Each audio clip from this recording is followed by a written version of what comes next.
Hey y'all, what's going on? It's the Coastal Critiques panel, and we are back with the final installment of the Housewives of Salt Lake City's season 5, episode 19. This is the reunion part 3. Let's get into it. Let's go.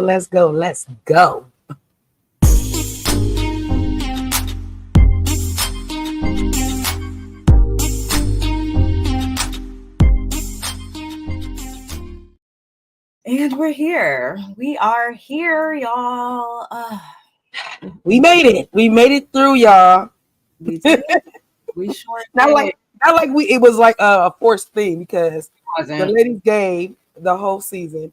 Now the reunions, because it was so much to give during the season, that I'm not gonna say they fell short during the reunion, but I almost feel like, and my sis probably is gonna agree with me, we almost could have got a part 4 of the reunion because I feel like we didn't, dive in enough on certain things that we should have.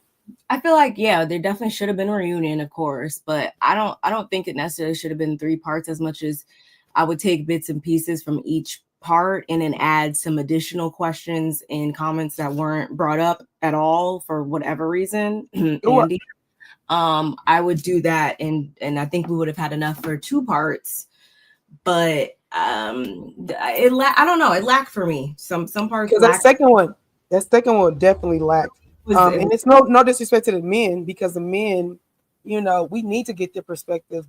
They are part of the show, and so it wasn't so much that it was them so much, but I really feel like that part 2 just was not. Part 3 for me, I feel like was like part 3 was more bickering. We could have chopped. I don't know.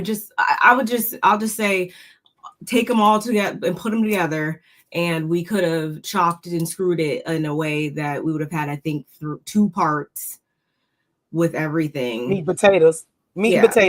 Add some more stuff. I think it would have been 2 parts, 2 good parts, and that would have been that. Because again, y'all, and it's not to say that the season was bad, as we just said. Like the season was good, but this just goes to show us that sometimes we don't need 3 parts, and we don't need to even really think that the reunion's gonna give as much as the season does, because I think they just gave everything. I think we're just ready for a whole new season now. Like, I don't really think that a reunion to this caliber, honestly, you know what I would have preferred? I think I said we talked about it the other day when we were on the phone, that they should have did one of those uncensored unseen footage.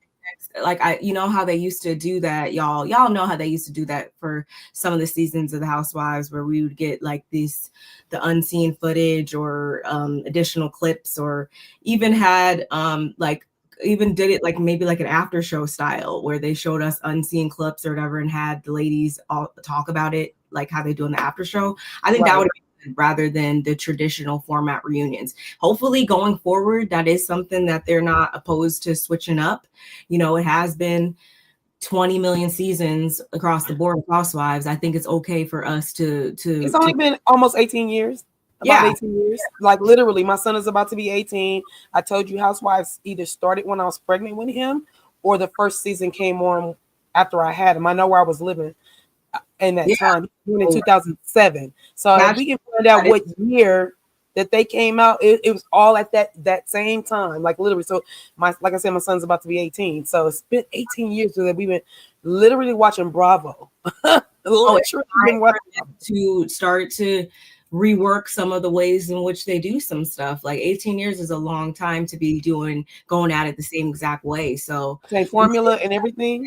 Exactly. Same formula, same everything. It's time to get some new ideas flowing. But with new ideas, we will also start this off by doing some housekeeping, as we always do, y'all. Make sure you're liking the video, because we are both streaming from both of our channels. Shout out to everybody who's watching on X as well. Make sure you come on down here, hit the like button on both our channels, hit the subscription button on both our channels. If you are not going to catch this live, you're going to catch it in the replay. Shout outs to you and the replay gang. drop down those comments. Let us know your thoughts and opinions on now we can say on this whole season, yes. Our commentary, this third part, whatever you want to talk about down there, as long as you're not disrespectful, you can talk and we will reply back.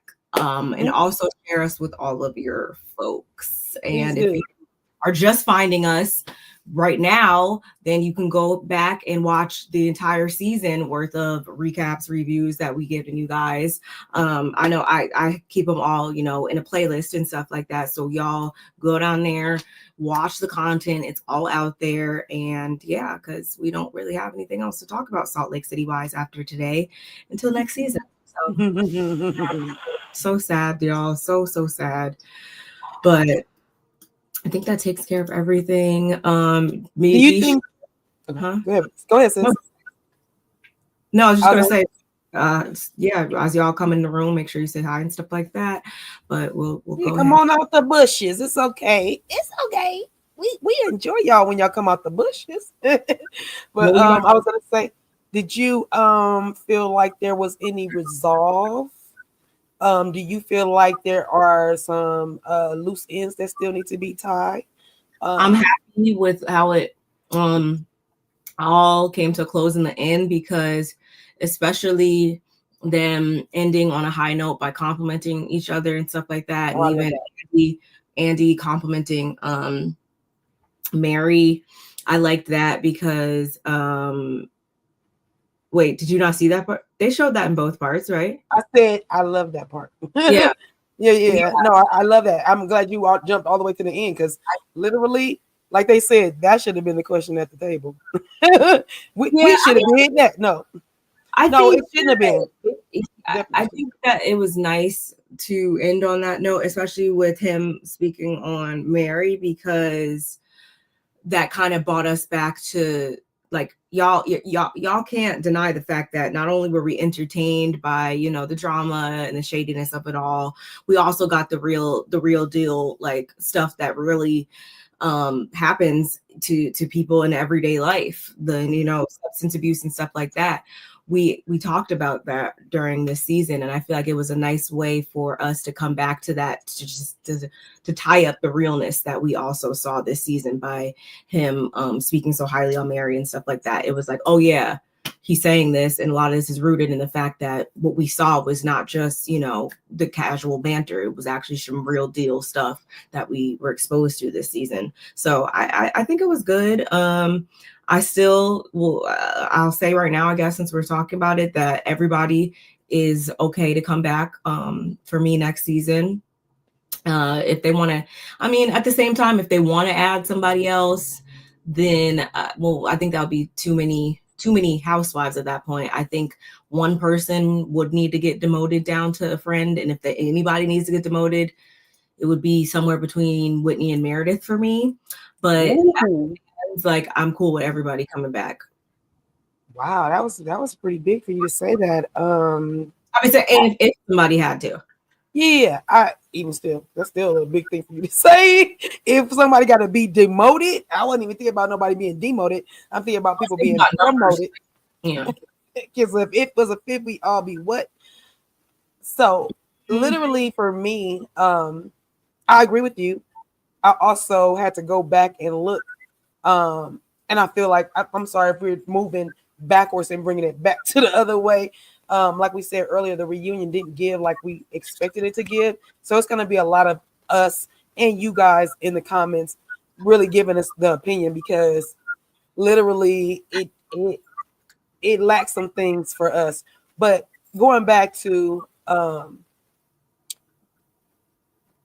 the fact that the girls at the end, I love that they all come in, they all came together. I kind of agree with you when it comes to I don't really need another person to hold a snowflake, as you will, if you will. We don't actually need another snowflake holder.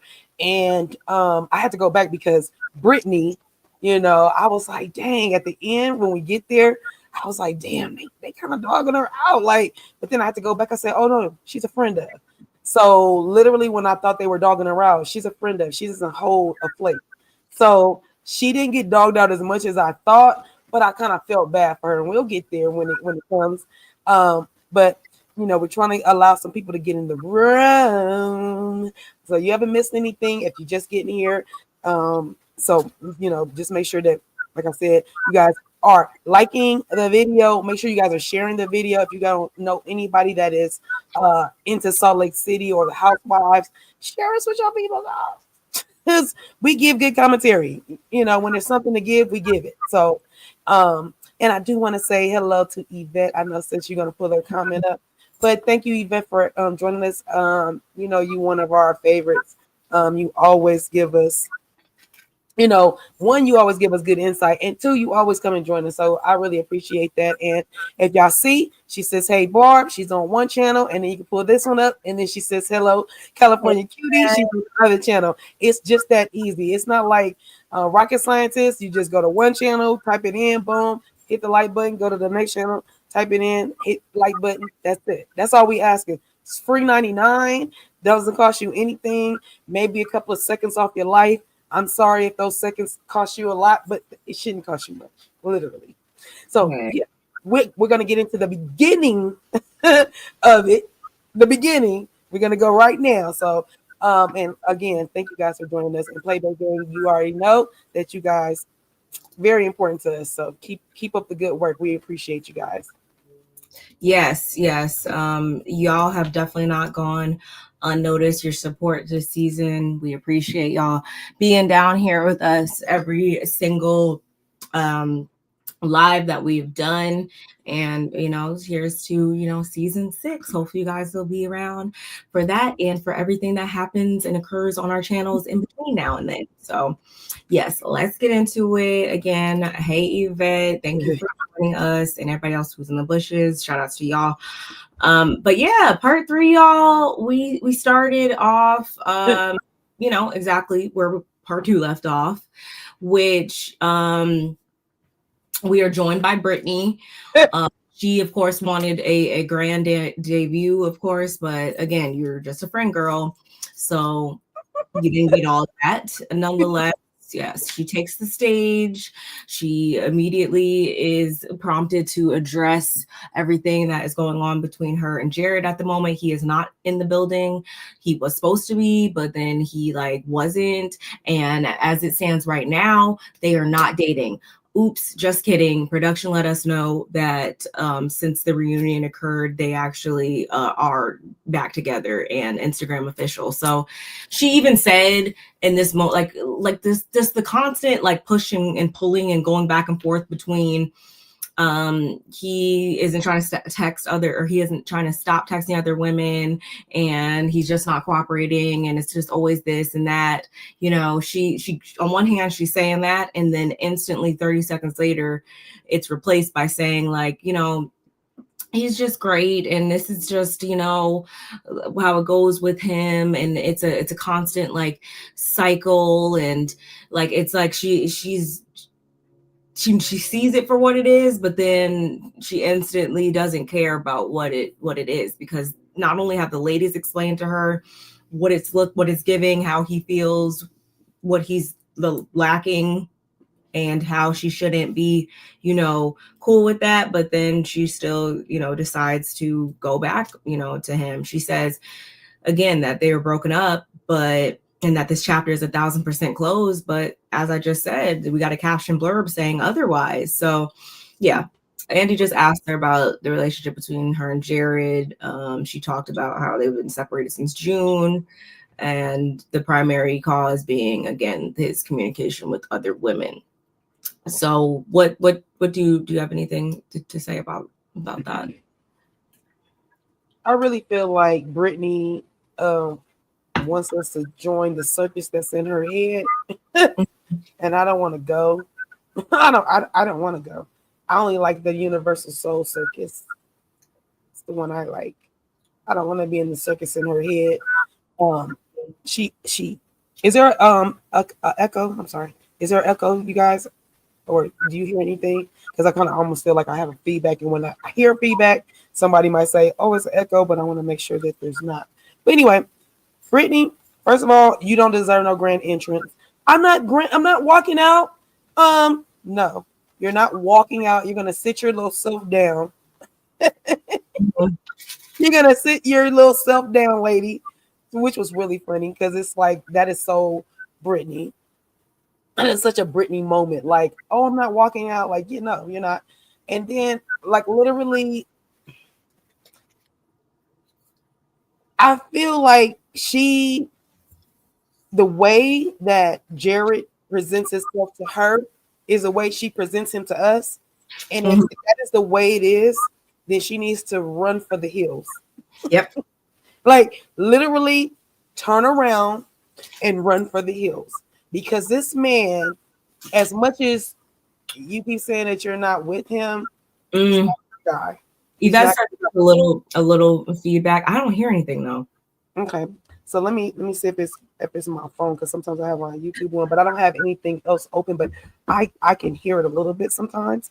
So thank you for that's why I asked, because you might not hear it, sister, but now I don't hear it. So it might be when I'm on my YouTube, it might be pulling together even from my phone. So I'll just leave it off. But I still kind of hear it a little bit. It's like just a little bit. But so literally run for the hills. If it's real that you are not going to be with this guy, that's cool, because literally he's not the man for you. I'm so serious on that, and I really hope she gets it. And we'll get to it, but I understand why she dates more than Jared. Okay. Interesting.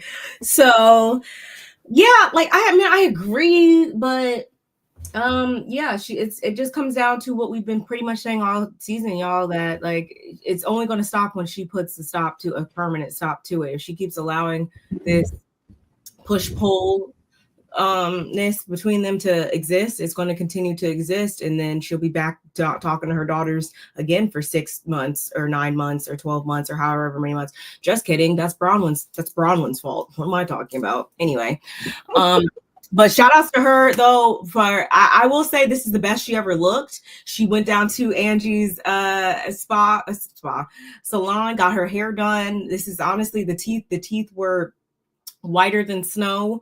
I wasn't mad. She looked moisturized and stuff like that. I like the makeup. Even though she had to switch her dress, she still looked really good, if I do say so myself. She had to be a cheerleader. Here's the other thing. What was this? What was all that? What are you cheering for? I was like, what are you? I guess it was a moment where she was and looking into the audience. There's no audience there. You talk to the cameraman. What are you doing? She doesn't know who she's talking to. Nonetheless, again, we're starting to peel back the layers though here, and Bronwyn actually confronts her first about some offensive things that he said to her. And I didn't write down verbatim what she said, but it was derogatory AF, y'all. It was very inappropriate. And it had to do with his anatomy, meaning his micro penis, allegedly. Yeah. So apparently at the anniversary party? Yeah, the anniversary party, Angie's anniversary party, Bronwyn was talking about how like she didn't see the whole thing go down between Justin and John because she was too busy hearing from somebody else about Jared's micro penis. Apparently he caught wind of that and was thinking that she was, I guess, spreading rumors and talking negatively about his micro penis. And that's when he thought it was appropriate to say those nasty things to her. And it's like, on one hand, Brittany acknowledged how inappropriate it was, but I don't think she wasn't moved enough. I didn't see her being moved enough to take that as, I definitely should not talk to him anymore. Like if I saw somebody I'm dating, even if they're not treating me that way, because who's to say he might be speaking to her like that? We'll give him that much of the benefit of the doubt, right? Mm-hmm. If I do see somebody doing that to somebody else though, and it's even if it's not directed to me, like I still don't have nothing for you, because for you to think that it's cool to talk to anybody like that is wild to me. I think he said something along the lines of like, yeah, he's twice the size of anyone that she's ever been with.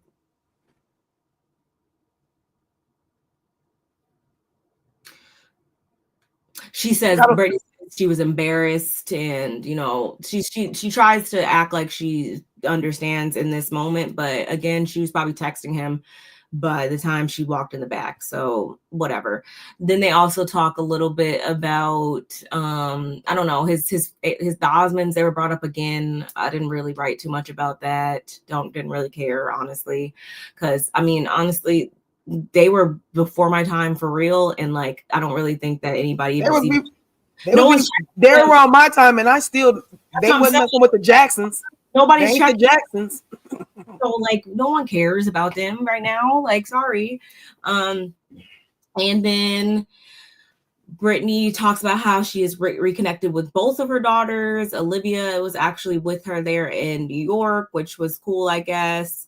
And one thing I thought was interesting was, did you pick up on when Heather talked about how she's also been very apprehensive about dating and falling in love again because of how it could cloud one's mental and stuff like that? I thought that was interesting. Because I think that speaks again to how she broke it down before, where it's like so heavily ingrained in them that yes, you can get into heaven without kids, but you cannot get into heaven without a husband. I feel like that is all in line with what she said right there. Are you saying like Heather? Are you saying that's ingrained in Heather's head? Like, so basically, like when she left her husband, it's almost like maybe she doesn't even trust herself she didn't trust herself enough, because she's like, you know, I know how I can get when I'm in that space with the person or whatever. So let me not even open up Pandora's box, because I could potentially. I think that's pretty awesome that she can do that. It is, but it's still kind of like, I just feel like it's come from a bad place. Trauma response. There you go. It's not like, oh, I consciously made the decision because it's a conscious decision I'm making. It's like, well, this was bad for me, so I'm just gonna do the whole opposite of what it was that I did the first time, which was I was married, had these children. He left me. I was banished, and now instead of trying to seek out a husband, I'm just gonna concentrate on me and my children.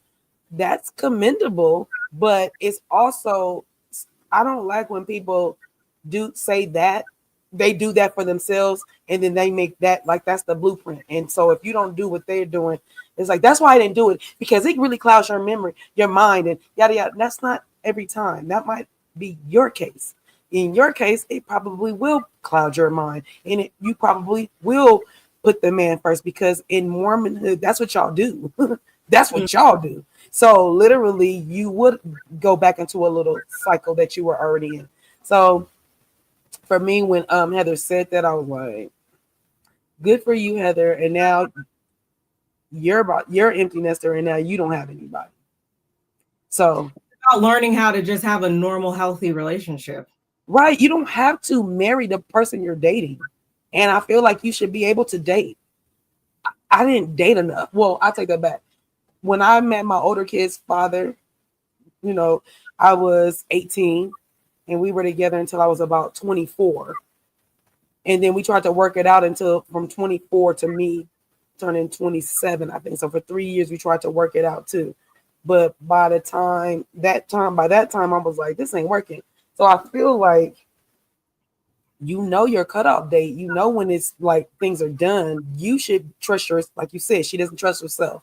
So you should know when to get out of it and say, this is not good for me, or whatever the case may be. And I feel like Heather, I think she got therapy, but I feel like she had a lot of other things that has to do with the reason why she was single and not bringing a man into the fold in front of her daughters.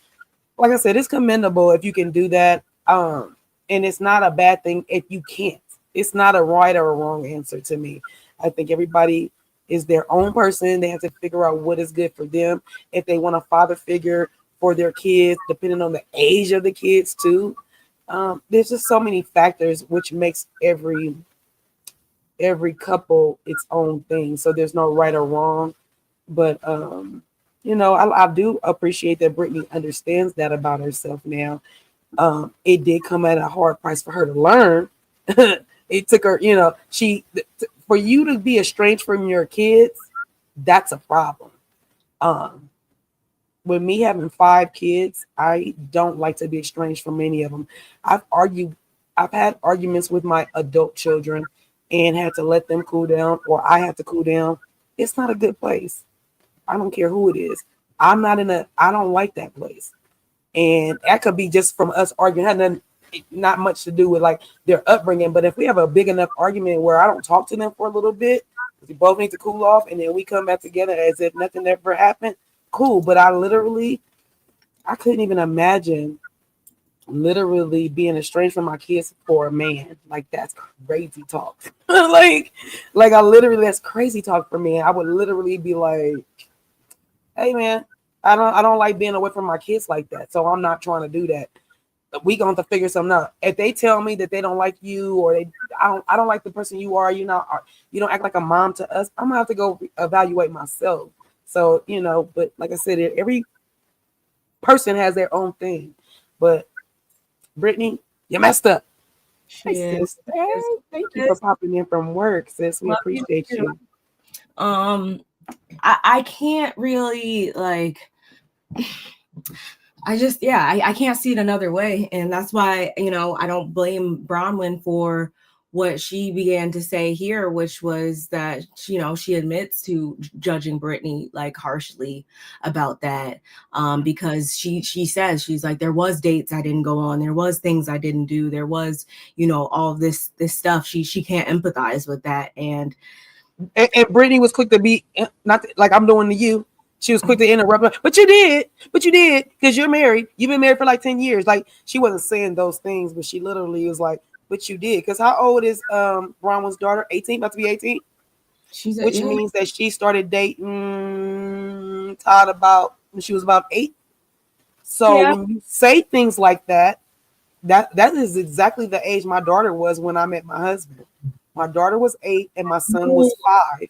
I'm assuming based on how old they look and stuff like that, Brittany's been married 3 times, I believe. And so, two or 3 times. I'm assuming the kids came from her first marriage.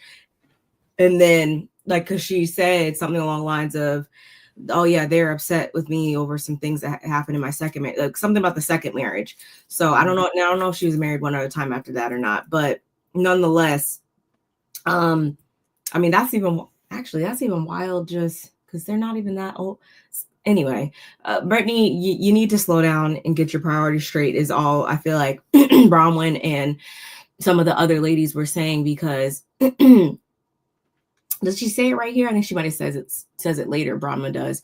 But in this moment, Brittany was too fixated on asking Bronwyn, like, okay, well, if that's the case, like, why did you meddle in the sourness of the relationship I had with my daughters at that point? Like, why did you speak to your friends about me and stuff like that? And Bronwyn was very much like, I've never spoken to your daughters. She says that those people said to be careful because they have a tricky relationship, that they being Brittany and her daughters, and the daughters did not want to be talked about on the show, which I think is completely understandable. Mm-hmm. And so then we had Andy asking Bronwyn, what did she ask the daughters? Or Andy asked, what did Bronwyn ask the daughters?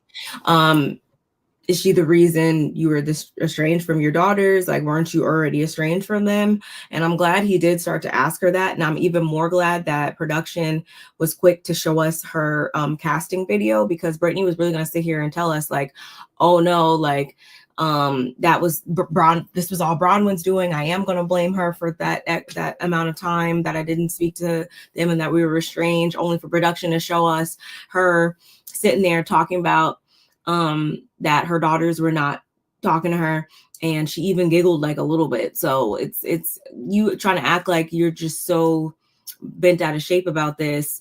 That's not the case, and it's even more so not the case that Bronwyn had really a main part in it. And I liked when Whitney also called out how it's not fair that Brittany's blaming Bronwyn. I was like, at least somebody's calling it out, because I feel like it was, it's been obviously one couch versus the other. But again, Right? Brittany doesn't care. She's still gonna blame that she said at this point 3 months, which I'm like, you just said 6 months before, so she can't even get her story straight, y'all. And that's She's a why scatterbrain. Mary She's is scatterbrain. Mary doesn't, care about her because she's a liar. And I honestly, that's what we've been seeing. I feel like for some episodes now that you can't keep your story straight, girl. Come on now. Hey, Ken. Hey, Ken. But then from there, y'all, they get into the religion of it all, and how, she's a sham when it comes to that too, because she doesn't adhere to the normal Mormon principles, as Angie would say. Angie says, she's used to Mormons like how Heather was brought up and stuff like that. And she even challenges Brittany, in her commitment to her religion, pointing out like all these discrepancies, i.e. the wine, the premarital sex, things like that. And actually, before we even got into that, Andy opened up this part by talking about, or he complimented the bat mitzvah or whatever. And Meredith's like, oh, thank you, whatever. And Mary was like, yeah, it was nice or whatever, until you kicked Angie out. And I was like, I mean, no lies told. No lies told there at all. And then we have Heather talking about how Brittany does have a double life as well. Again, talking about the premarital sex and the drinking. Bronwyn agrees. And honestly, like, I feel like she's so quick to say, like, y'all don't understand, or that's not it, or whatever. But I'm like, you're literally talking to two people who were like, basically, were like excommunicated because of their actions in the past. Whitney, Bronwyn. Heather's written 2 books about being not a bad Mormon at this point. Like, you're literally in amongst people that would know better than you, me, everybody else combined. So for you to get off and be quick to tell them that, like, no, that's not the case, y'all don't understand, is crazy. But anyway, Lisa, I don't know if y'all caught how Lisa was quick to be on Brittany's side. I think it was just because Bronwyn was on the opposing side. And she also corrected, I think it was Angie. Yeah, she corrected Angie when she said that, or she told Angie, like, oh, you shouldn't say who's a true Mormon and who's not. And again, Angie was just speaking from a place of, I'm used to being around Mormons like Heather, who don't, just try to act like they're that they're functioning how they should be functioning on, Sundays only. It's about doing that, 24/7. And again, we have Mary saying that she doesn't care and no one should care. And why do you don't care, Angie? Because she's sinning anyway. And she's like, yeah, she is a sinner. So that's funny to hear somebody say that. Like, you're a sinner. No, you're a sinner. And I was like, because you can't, what can you say after that? Like, nothing really. It's like, yeah, at the end of the day, you're a sinner or you're a liar or whatever. So I'm wasting my breath by even going back and forth with you right now. Child, it's just funny to see Lisa look over around Heather to say to Brittany that, no, because I do this too. No, you're okay because I'm doing it. Girl, who are you? Y'all both doing it wrong. A viewer makes mention of how Angie never called Brittany a slut, and instead of owning up to not knowing what was said, Meredith chalks it up to Brittany being upset and knowing what had happened at Mary's house and it being just too much for her, and she just wasn't able to take it. I feel like Meredith got off scot-free a couple times during this reunion, and I'm not here for that. And I liked when Mary was quick to say, well, yeah, you didn't get both sides of the story. Like, you didn't take that extra time to get to the bottom of what was said. You just decided to act. Bronwyn calls out Brittany for saying things to them, and then when they repeat it back, she doesn't like it. That's what I really appreciated her saying, and I feel like we've seen that a couple times this season with Brittany. And I feel like, again, just looking back on the times in which she decided to bring up her daughters and stuff like that, it's always like, just go back and watch, y'all. Like, the times she decides to bring up her daughters versus like the times she leads with the drama that's going on with her and Jared, it's like, it's very strategic, I feel like. And then we have Andy also asking Brittany how she felt to have the ladies rally around her after what was revealed, or after she revealed that her and Jared were having a physical relationship. And she says, you know, oh, it's good or whatever. She cried. And Mary, again, foot on her, ready to have her foot on somebody's neck, somebody being Brittany. She's like, yeah, I don't even understand why you even said that. Like, it had nothing to do that. Do you guys not understand? She's deflecting. Like, what are we not seeing here? Mm-hmm. What do you have to say about any of those things?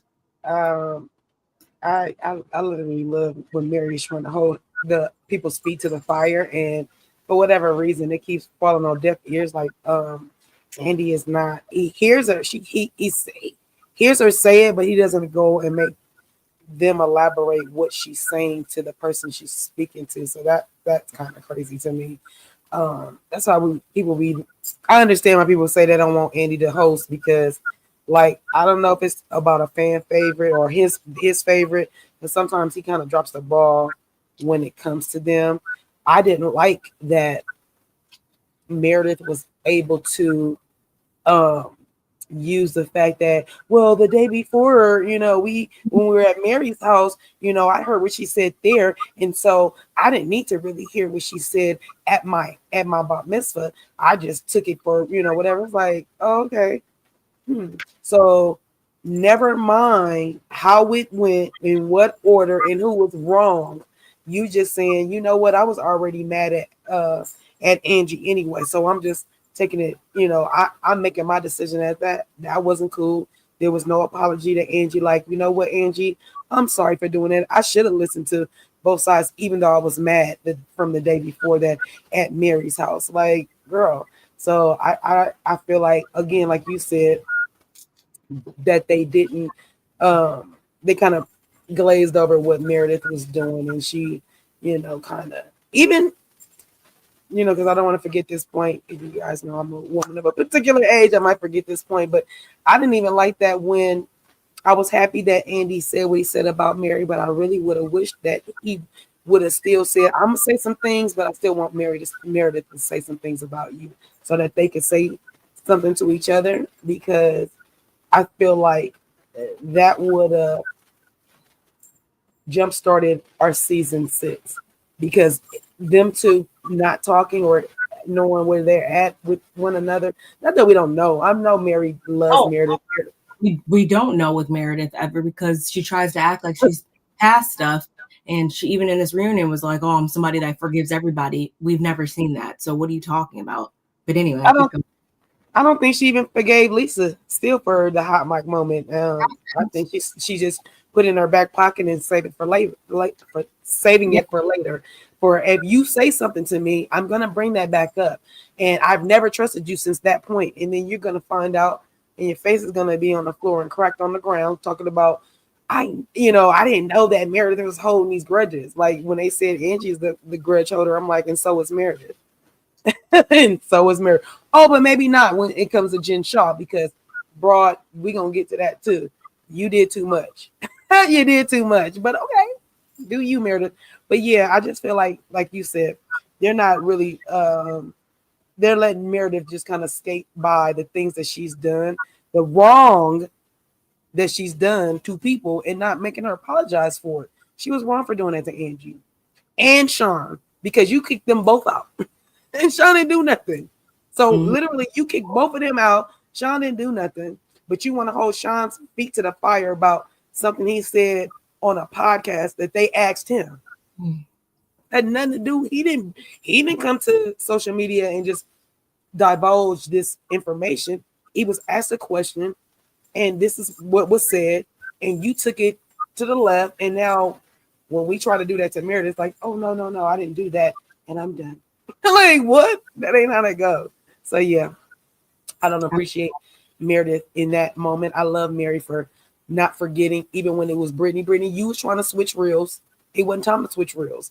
Stop trying to switch reels when you are in the wrong. So yeah, in that moment, we were talking about you video, and here you go talking about, oh yeah, we are having sex, because I was trying to be, I'm trying to let you guys know I'm being truthful with you guys in this moment. So Because in the last moment you wasn't. So you trying to do this now to gain everybody. I say Libra. Mary, like, no, I didn't forget. You can, and I'm not drinking like that. So no, I don't. Brittany, you can't just act like this didn't happen. You were videoing us. I don't care what you're saying, and you trying to switch reels, it didn't work. That's it. Pretty much, y'all. And speaking of recording and stuff like that, we move over to Puerto Vallarta, and where, yes, we do just that. We address the controversial. We being Brittany, addresses the controversial recording during, said trip on the Sprinter van, and she goes from the different explanations. Oh, I was making a video for my daughter. Oh, I was just capturing the scenery. Oh, I didn't know I was recording. Oh, well, they probably edited it down or extended it or something. And everybody's still skeptical. Everybody at this point, it's not even that like we're trying to, nobody takes her seriously. And it just, we can tell that based on like how they even react in this moment, where it's just like, girl, just tell the truth. Like, just say what you're doing and we could just move on. And Mary, again, does not see it for Brittany in any fashion. And also we hear Lisa kind of speaking a bit more about why she went about the room situation and Bronwyn the way she did.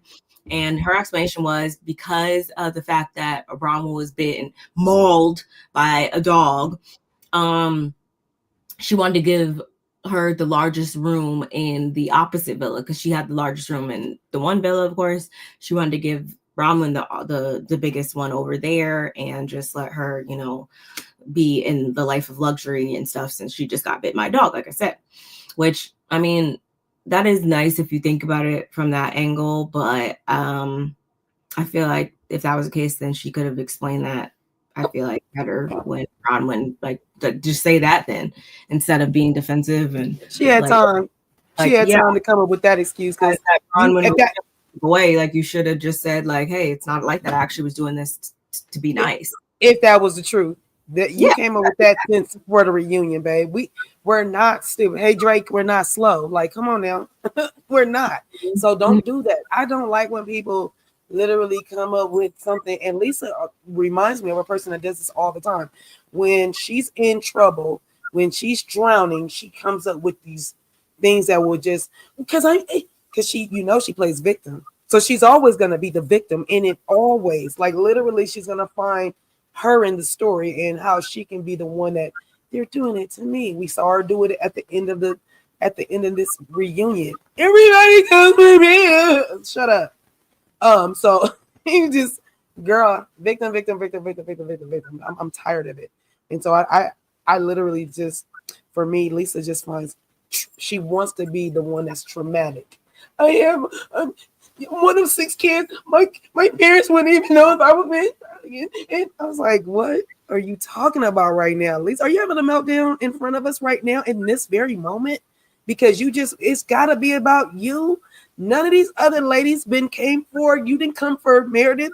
You never came for Heather. You've never came for Whitney. What are you talking about right now? Like, literally, you're sitting here, they all came for me. You've never did anything, Lisa. You've never did. You didn't came for Bronwyn on the show right now. You actually came for Angie when Whitney was coming for you. You threw Angie under the bus and circle jerk and all this other stuff. Like, but no, we gonna forget we saw that. Hey, she thinks she got one of them things on the what is that, the Men in Black. She thinks she got one of these things.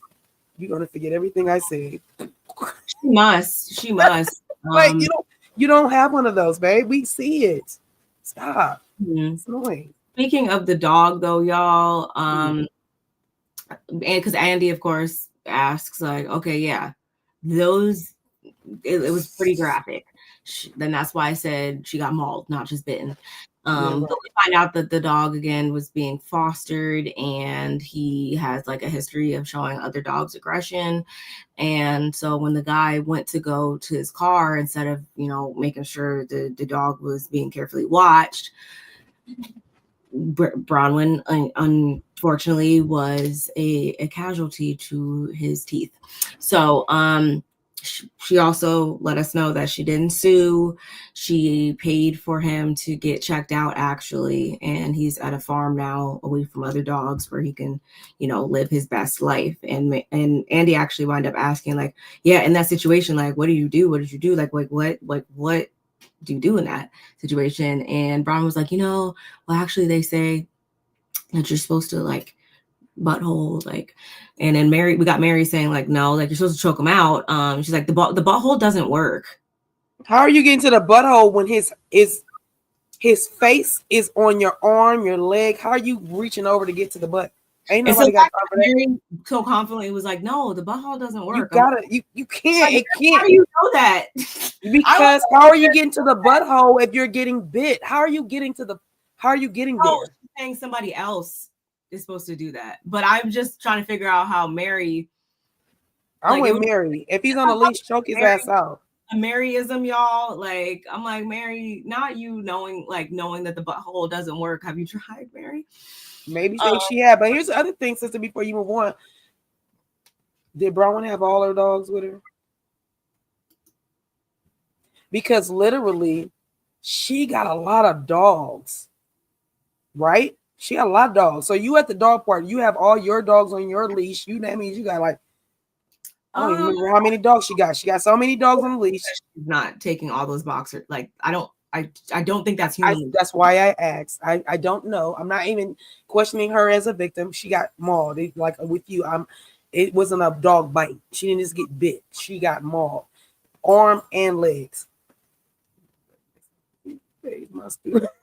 I am dying. Mo Media, stop. And welcome. Thank you for the comment. That's hilarious. But literally, I was thinking about, damn, how many dogs did she have? And this dog owner, those rescues is cool and all that stuff, but they do have psychological things that have happened to them. You're not, unless you're a dog whisperer, you won't know that kind of thing. But why the man went and got on his phone call and left his dog in the dog park is crazy. The fact that Bronwyn has enough money to do what she did, because this all boils down to money for me, unless she had some type of negligence having all the dogs she had. Because that's what I'm thinking, like, why would I pay for any of this? I'm the one that got attacked. I'm the one that's in pain. I'm the one that have suffering. Some people I feel like she probably feels she had too many dogs, and that dog, I feel like she has a little fault in it, and that's why she did what she did. Not saying she did. I just feel like literally when things like that happen, you kind of feel like she left. We can tell she's a dog lover. Right? That's what I'm saying. I think she's a dog lover. The fact that just like when people's dogs attack people and stuff like that, instead of putting them down, like euthanize them. Yeah, I've literally seen on Instagram like that this lady got her whole nose snatched off by her dog, and people are like, have the dog, like, huh? What are you talking? She's like, yeah, of course I do. Why would I, do that? I get that. I think Bronwyn was just coming from a place of like, yeah, she's just an avid lover of dogs, and yeah, that was the more humane thing. But like I said, let's go back to money, because she has the money to do what she did. Get the dog, found out what was wrong mentally in his head. I didn't even know they could do that. Okay, but she says they found out that's what it was, and then they put him on a farm where there's no dogs, there's other animals, but there's no dogs. I'm like, that's cool. I mean, like, kudos to you. I just said it still falls back that she has the money to do that, because let's say she didn't have the money to do that, then would she have done that as much? Maybe she would have wanted to, not taken away from that she did it, and that might have been the thing that she would have wanted to do. But I'm like, she went above and beyond for her to be attacked. She went above and beyond. That's just like when you see people in court, that you see loved ones of people in court that drop the charges and say don't want the person to have the death penalty after that person unalived their family member or whatever, because that's the humane thing to do. Sometimes people don't like they don't take the same routes that somebody like me or somebody else would have taken in certain things like this. So I think that's just who she is. But that did bring me back to the fact that now that we're talking about faults and stuff like that, what I did hear that she was at fault for was, and I think we might have touched on this, y'all. At some point, I feel like I talked about the fact that allegedly her dog, or not even alleged, like it definitely happened, that her dog, one of her dogs or whatever, attacked the like Amazon delivery guy and like the UPS driver or whatever, like some delivery like 2 times or whatever. So yeah, I do think this is something that she's been on the other end of too. So okay, I hope that she's not getting attacked, and I hope her dogs are not attacking other people either. I think she thought she was a pro since she has so many and paid because she should have left the dog alone, period, and not said hi.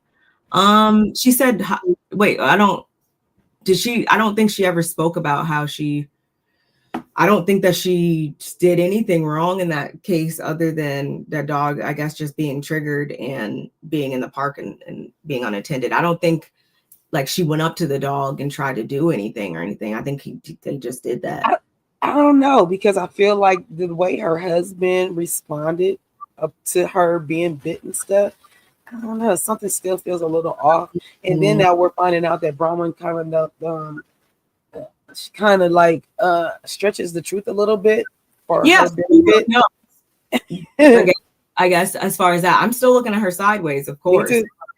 And I'm glad actually that you brought up Todd, because this was one of my, and I wrote it somewhere in my notes, that this was another point where I felt like something was lacking. I felt like Todd, or when Todd was out there, I feel like Andy should have asked him why the fuck. I mean, excuse me, sorry, y'all. She mean this, but yeah, because regardless of the circumstances, why didn't you get up out that meeting and go see about your wife? Like, I'm really like weird about stuff like that, y'all. Like, when it's somebody who's supposed to be there for you and they're not there for you, like I don't take that type of stuff lightly. So I get it. Like, you know, sometimes you can't get out of things, but there was the sheer disregard that I feel like was conveyed when she told that story, that it literally took Gwen coming down there and being like, oh no, it's bad.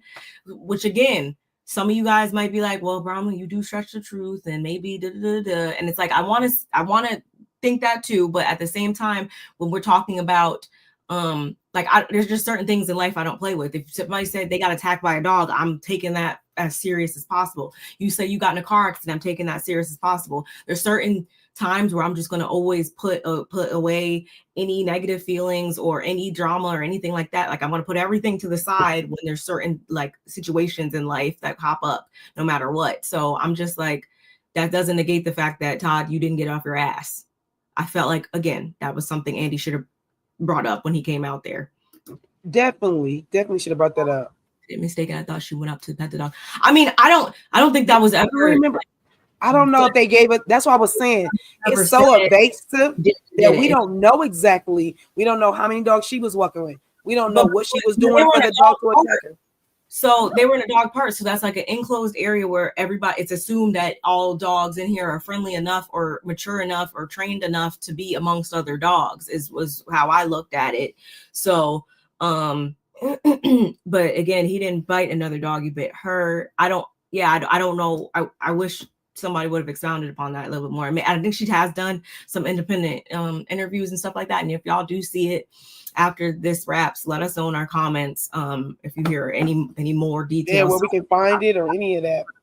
Because I know she definitely has done some interviews. Nonetheless, I mean, she seemed to heal up pretty nicely. I'll give her that much. She's healed up nicely, because the way that she had like holes and the bruising and stuff like that, I expected her to have some permanent scarring, honestly. Is that just me? I don't know. I don't know how she did that. I'd have died. I would have been hurt because all that. Don't pull away from the dog as it's biting on you. Like, what do you lean into it? Like, what are you talking about? My brain is like fried right now. I don't like. Yeah, I try to avoid situations like this, so I don't know either. But again, she just needs to not get herself. And here's another thing that we glazed over real quick, because I'm like going through my notes, up on my notes that I forgot to say. When Brittany says, sometimes I don't know what I'm saying out of my mouth, I said, then shut up. Then shut the hell up. Yeah. I don't even know what's coming out of my mouth sometimes. I'm like, you just act like a dumb blonde and you're not even blonde like that. Like literally, it just annoys me so bad. And no disrespect to blondes, because I've been a blonde many a times, and I just think blondes have a lot of fun. But it's just like, come on now. It's not even blonde as much as it's. I really have a major disdain for people that just can just go around and think like that they can just go around and say and do and just be however they want to be without any consequences. You ever just watched like a person just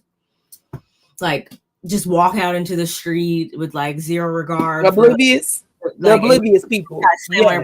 They're just like in, La La Land, or you get those people that you get the Giselles and stuff like that of the world that speak on people and say things like, oh, they locked me in my bedroom, or we were in my bedroom, whatever she said about Chris that time. Like, we get people, I bring that up to say, like, people just can just be and exist however they want to without fear of whatever consequences or how their actions and words are going to impact another person. I don't like people like that. And I don't like that type of behavior. Like, I'm very mindful of how I'm coming off, how my words are coming off, how my actions are coming off, etc., so that to avoid situations like that where I'm looked at as somebody who can dish it and can't take it. Because don't get me wrong, y'all, those same people, you reverse the situation, they're Britneys. They're like, why are you doing that? Why are you saying that to me? Why are you walking in front of my car as I'm driving down the street? Like, y'all get what we're saying. Yeah, I don't like it. I don't like her business. I don't. Andy, she can still come back though. Andy asking Whitney about keeping the tags on her clothes while impersonating Lisa. Whitney says that she had heard that from someone that works at Nordstrom. Lisa says she doesn't even shop at Nordstrom. That's a lie. Let's move on. I didn't see that. That was on Peacock. You watched that on Peacock? Mm-hmm. They didn't have that. I didn't see that. But from here on out, because I just let my cable go, it's leaving tomorrow. I let Spectrum go, so I'm about to get my Peacock. So I'm only going to be watching from Peacock from here on out. But yeah, they didn't show that on ours, so I'm glad you said that, because I didn't see that. Yeah, that'll become, or that was said. If you guys didn't catch it on the Peacock version, okay.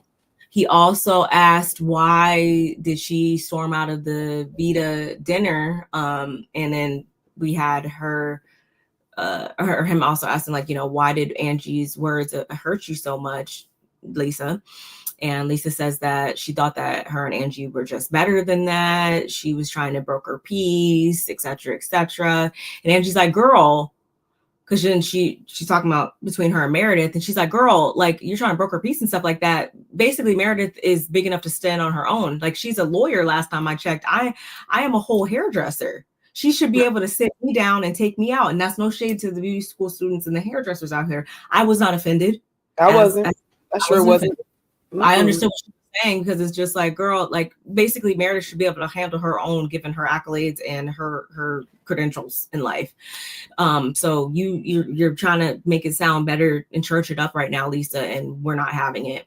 We also have Brittany, as they're talking about this, we have Brittany saying to Meredith, thank you for standing up for me, even if I started it. And Meredith, of course, is like, oh, of course. Yes.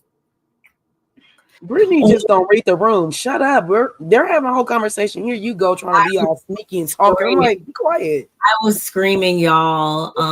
And then we have Andy asking Bronwyn if she thinks that Lisa likes to play the victim, and does she have trouble empathizing with others? And I liked how Bronwyn broke it down. She said that she feels like when things happen to Lisa, she takes it more serious than when things happen to others, such as her marriage being under attack, not just one time, but like several times kind of this season. And Lisa chalks it up to like it being total different scenarios. Like, her and Whitney go way back, and she's never gone through this with Whitney. Bronwyn hasn't. And there was times where she talked very highly of the marriage, Bronwyn's marriage. We even get a clip, an unseen clip of her talking about she was talking highly about it in the spa scene that we got with them earlier on in the season.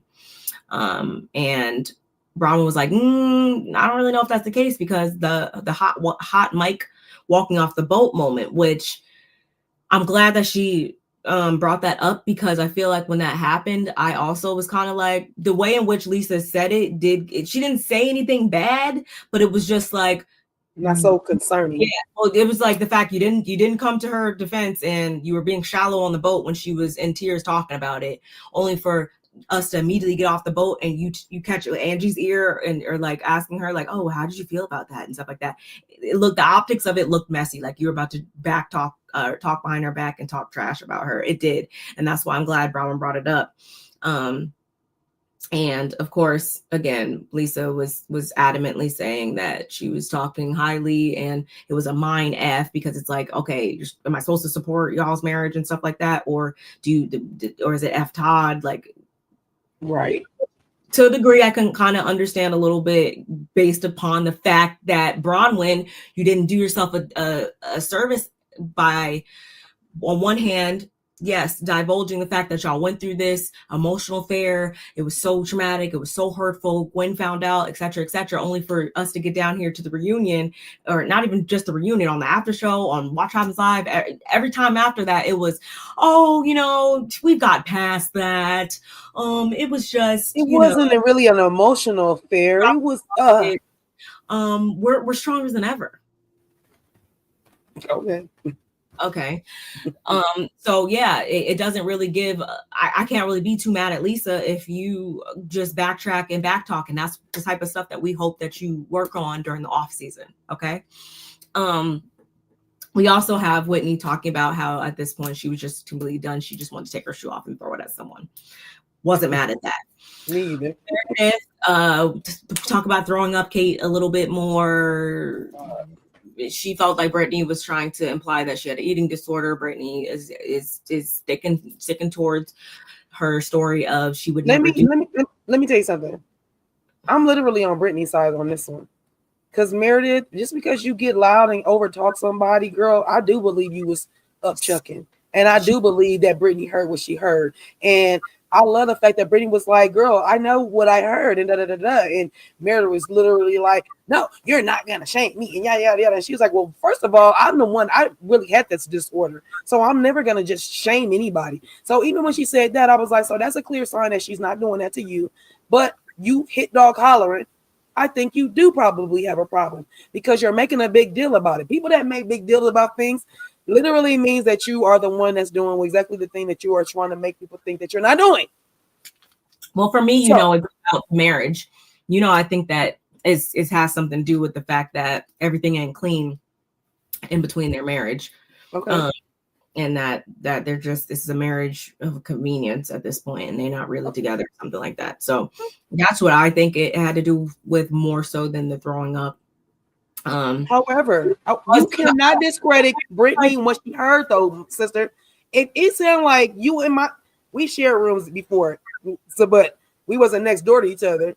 We shared rooms before, but if you heard me say, literally, we share a room together. You hear me in the bathroom, I'm upset, and it sounds like I'm up chucking, and I tell you I wasn't, but you can still say to you, that's what it sounds like. It doesn't mean you're wrong. Because I can't say what it sounds like to you. I can tell you that I didn't, but you can still say, you know what? It did sound like he was up checking. That's what it sounded like to me. I gotta get off the side and then also look at her weird too, because even if that wasn't the case, you all got to remember the fact that Meredith said that her and Brittany talked about it before she even brought it up to the group. So literally, you're saying, I knew that you weren't throwing up. I can see you. You're alive. I don't see you're not bleeding or anything crazy or whatever. You say you weren't throwing up or whatever. At that point, I have no other option but to just leave it right there. Not if I'm trying to get my footing in this group, and I'm not gonna let you sun me. Like, you're not gonna tell me what I heard.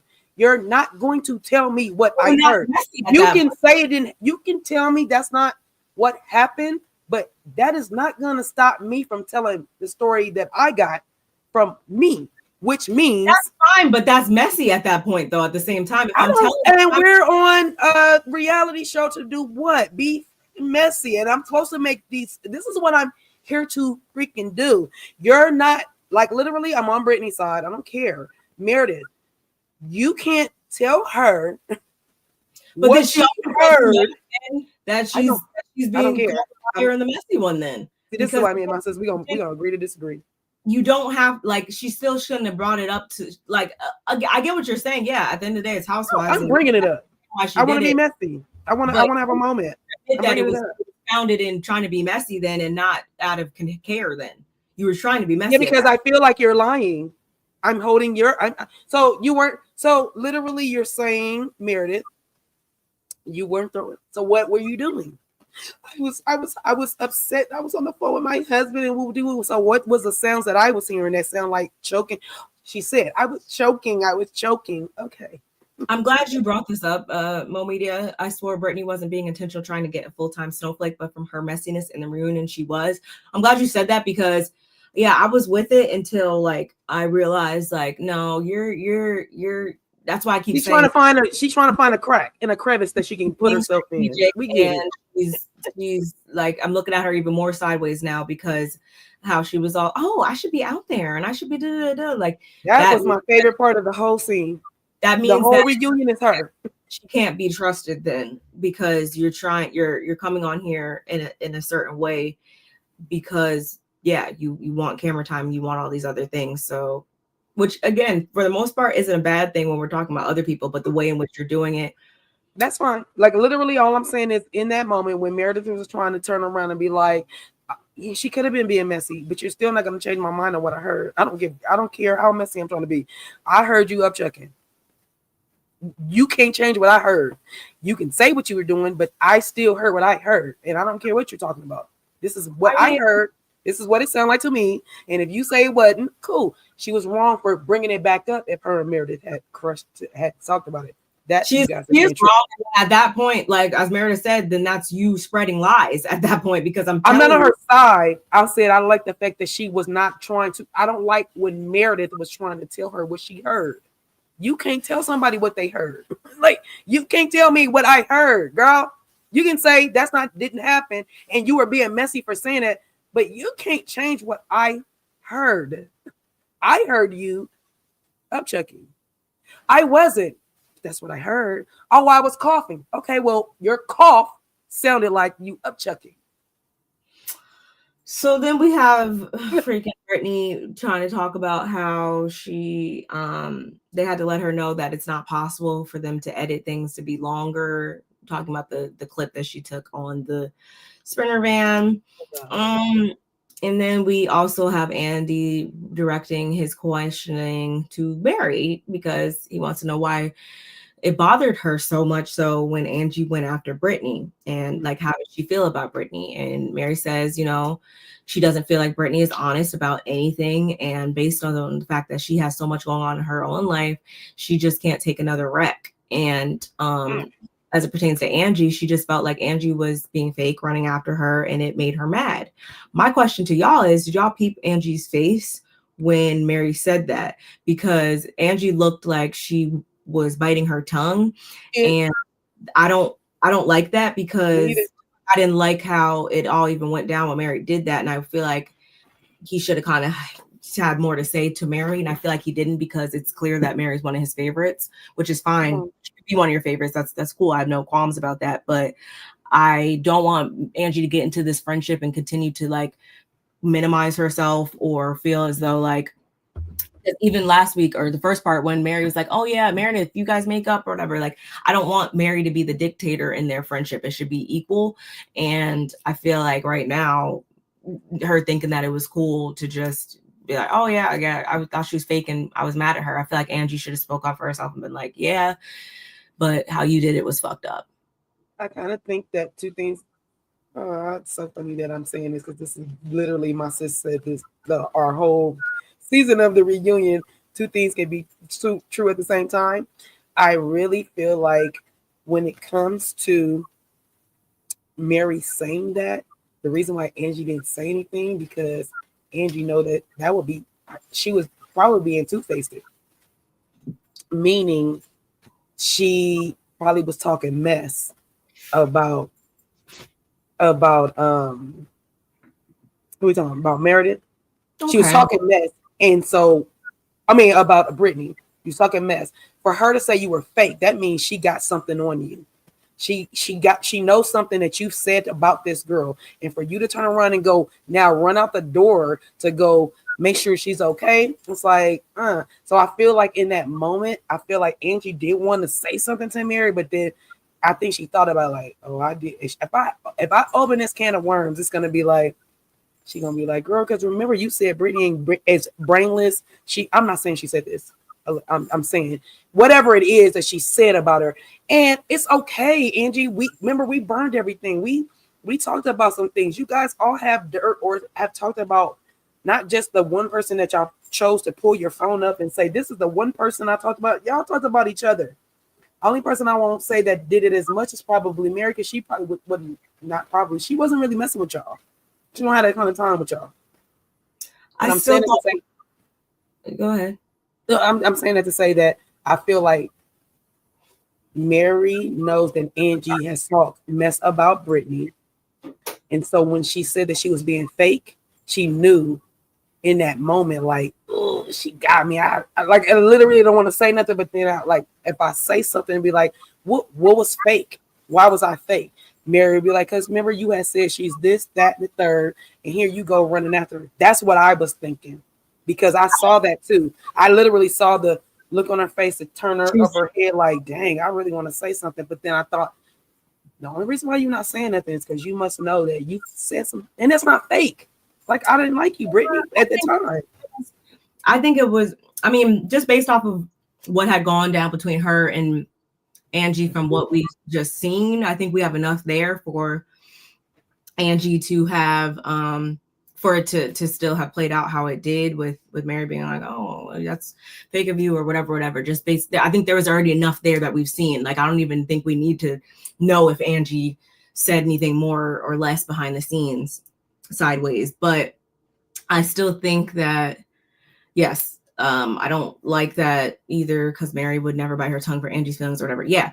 And I also think too, but as Mary said, when it happened, it was a lot surrounding the fact of how she was treated by Brittany, and expecting Angie to hold, show her allegiance by not effing with Brittany at all, based on how she was treated by her and the things that she said. That's kind of more where Mary was talking from originally.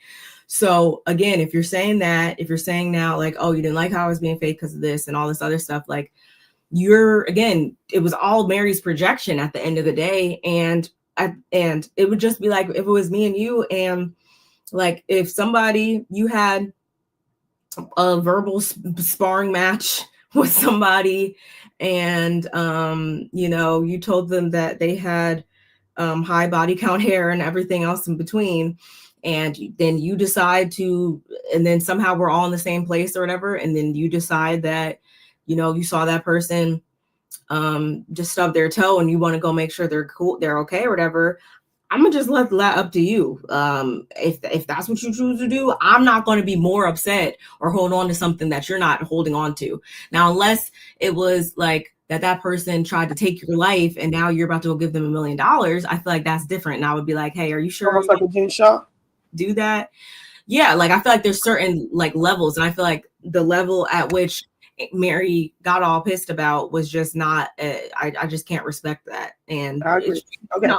Even though we see it for Mary, like we've definitely brought up not too many times this season, because we know she was a whole different Mary this season, but there's been a lot of times, especially last season, where body shaming Heather, saying different stuff. Like, there's been certain stuff that Mary's said and done where it's like, okay, now, and I've just got to put this in there with it too. And again, I just hope it's not that we're seeing Mary or Angie biting her tongue or just doing everything according to Mary's rules. Like, I just don't want to see that. We don't want her to fade into the bushes like a Bart Simpson's dad, like Homer. We don't want that. Exactly. I love Mary, but nobody's perfect. She has her moments of entitlement, of course, running a church and all. Yeah. So it's just like, don't do that in your friendships. Don't be shy to hold Mary accountable, Angie. That's all I'm going to say. I agree with that. Speaking of Jen Shaw, though, this is where we jump into the Jen Shaw of it all, y'all. Meredith, we have found out Meredith received a call from Jen Shaw, and we know Jen is incarcerated currently. And Whitney, actually, as she is talking, Whitney jumps in to question, like, the appropriateness of that communication, because as it stands, y'all had so much issue with me reaching out to Monica. Isn't that the same thing as you talking to Jen, who's not only, you know, in prison, but she's in prison, and also she's traumatized us, you know, to no end. And I'm glad Mary even chimed in to say, like, yeah, she traumatized us, like she tormented us. And if it were me, I wouldn't have taken that call, because Meredith immediately starts saying, like, well, what is she supposed to do? She served her time. She's taking accountability. She's paying restitution. She didn't call me seeking, or I didn't call her seeking dirt on my friends. She called me, like, you know, what am I supposed to do? And again, I was like, one, decline the call. Mary was like, no, first of all, she's serving her time. I'm like, exactly. She's not served her time. She's serving her time. And how is she even paying that restitution? Anyway, and she lied up until she couldn't. And she blamed us, which I didn't hear. I didn't know about that. The fact that I didn't either. That was like, what?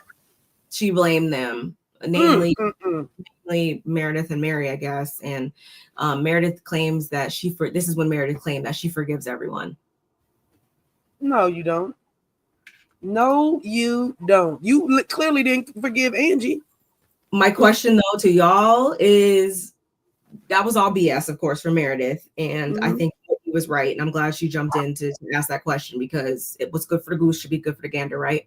Sure. But my question to y'all is, did you guys peep how quiet Heather was and how uncomfortable she looked when they were talking about Jen? The whole time, sister. Whole time. But I'll be thinking, like, oh my God, please don't bring me into this. Don't ask me, have I talked to her? Don't bring up the black eye. Don't do. Yeah, we clocked it, Heather. We the North remembers. And Mary talking about how, you know, Meredith, if she could take any accountability when they momentarily go back and forth about Mexico. And then the other one, what? Oh, Mary asked Meredith if she can take any accountability when her and Angie kind of go back and forth about Mexico again. The husband, Sean, is brought up, I think, again, and Seth calling, or Angie calling Meredith the B word, and all of that. I didn't really care about that, because I was like, I don't want to talk about this again. I don't. But we revisit the burn session exercise that Heather drummed up during Puerto Vallarta. And of course, Andy asked her what her intentions were and everything. She says it was supposed to be an immersion therapy where they all, you know, say their stuff and they just let it to go together. And Mary says she, you know, it is all rooted in the fact that they don't take accountability, really. And she doesn't find she doesn't find fault in any of them. She's not waiting around, you know, looking for dirt on them and stuff like that. I liked how she said that.